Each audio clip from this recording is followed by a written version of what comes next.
Assalamualaikum warahmatullahi ta'ala wabarakatuh.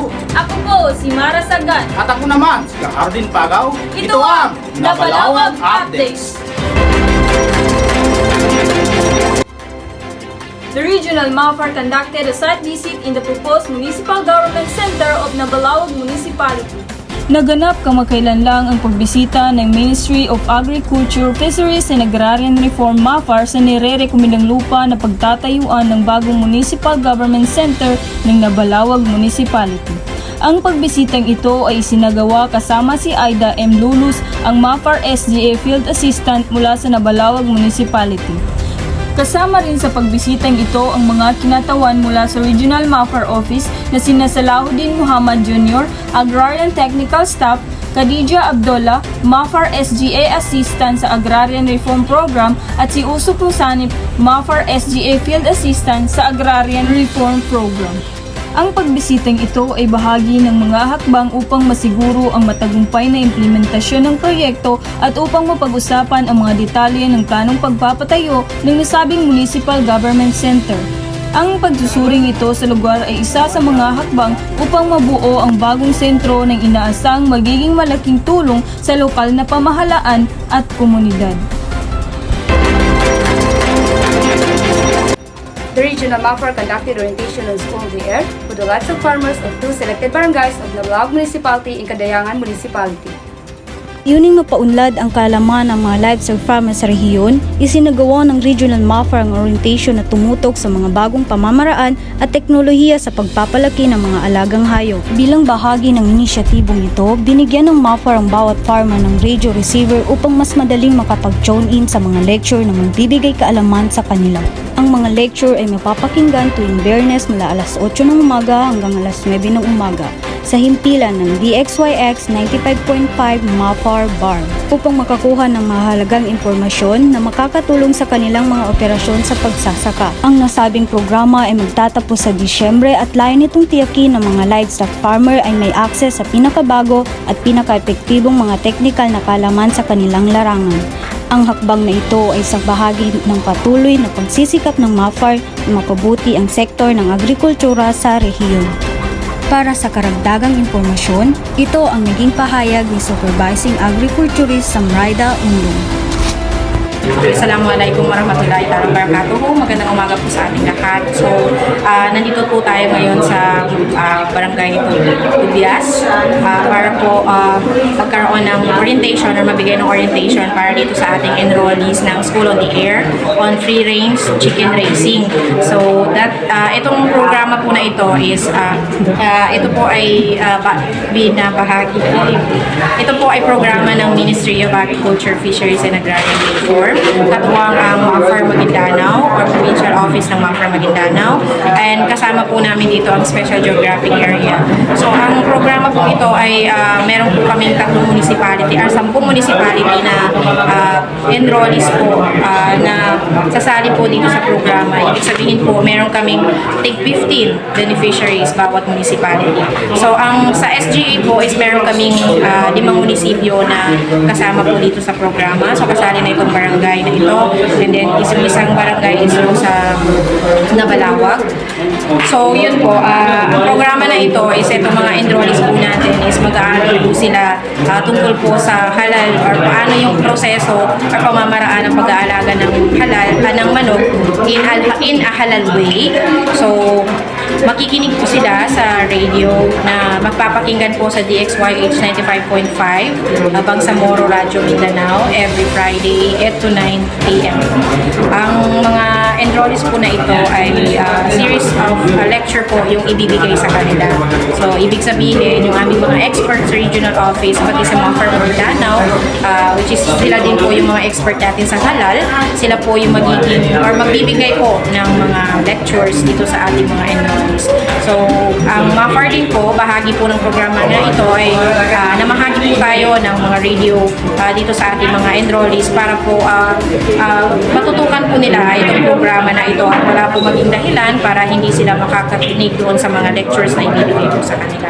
So, ito po ay sa tulong or sa inisyatibo ng aming Minister Muhammad Yashikub, and of course sa aming Provincial Director Benjamin Maulana, and of course sa Special Geographic Area Assistant to the Provincial Director So, hinihiling po namin ito sa ating mga enrollees na sana ay patuloy na subaybayan itong programa hanggang sa December po ito. So, tatakbo po siya mula September 6 hanggang sa December ng 2024. So, yun lang. Maraming salamat. Sa Mapar na Balawag conducted the turnover ceremony at Barangay Kadigasan na Balawag STA Bar. Tagumpay na naisagawa ng MAFAR na Balawag ang turnover ceremony sa Fisherfolk and Farmers Association sa Barangay Kadigasan na Balawag STA Ban. Ang seremonyang ito ay naging matagumpay sa kolaborasyon ni OIC Mayor Honorable Dr. Anwar Z. Saluang na pinangungunahan ni SDF Field Assistant Aida M. Lulus, kasama ang SDF Fisheries Focal Person na si Muntasir K. Mamalangkap. Ang mga ipinamahaging ito ay tulad ng Amazon net, monofilament nylon, wooden spool, shuttle, hard bamboo, round timber, scoop net, stainless rod, motorized boat at hygiene with complete accessories. Dumalo din sa seremonya ang head ng MDRRMO na si Mando Sindad at ang acting volunteer information head na si Mara Sagan, kasama ang mga intern social worker student mula sa Gani LRB College Incorporated. Ang mga kagamitang ipinamahagi sa mga kasapi ng asosasyon ay pinangungunahan ng kailang president na si Radi L. Sali. Ang mga ipinamahaging tulong na ito ay inaasahang makapagbibigay ng malaking tulong sa kanilang pangkabuhayan at magiging daan upang mapabuti ang kanilang produksyon sa larangan ng pangingisda at pagsasaka. Ito ang pahayag ni SDF Fisheries Focal Person Muntasir K. Mamalangka. Assalamualaikum warahmatullahi wabarakatuh. Pagganian siya na katsukurkan Allah Ta'ala sabab kananya wa amang alimu nakatinggu masal kita masalahnya niya alimu sal kita siya sa kanu na awardan sa niya ba association siya sa Barangay Kadigasan Municipality of Nabalawag siya sa SGA. Ikadua siya panginsukuranta na sa mga siya sa kapuluan siya sa Mapar Farm. Siya iganat sa kanong minister mana si Mr. Muhammad Suil Yaqub, so provincial director si Sir Ronjamin Molana, so Eastern provincial director siya sa SGA si Sir Di Sumimba Di Rashid sa Kurkanilan sa kanonya ba nakauma mga assistants siya sa kanong mga beneficiary siya pag-engage sa niya pintaruan niya siya sa kapagin sila. Ikatlo siya na kapadsukuran na so Municipality of Nabalawag so OIC Mayor siya si Dr. Anwar Saluang do sa mga membro nin so ang mga empleyado ni Upama jukuran sila sa karunya kinapa sa kita kinatalima sa nyanyan mana na makapatalos sunya project kinalima niya sa mapya pinatalos nilan kaginan niya nadeken na sabo sa kanal kita deken na sa para sa kita kapara sa kanong mga beneficiary siya sa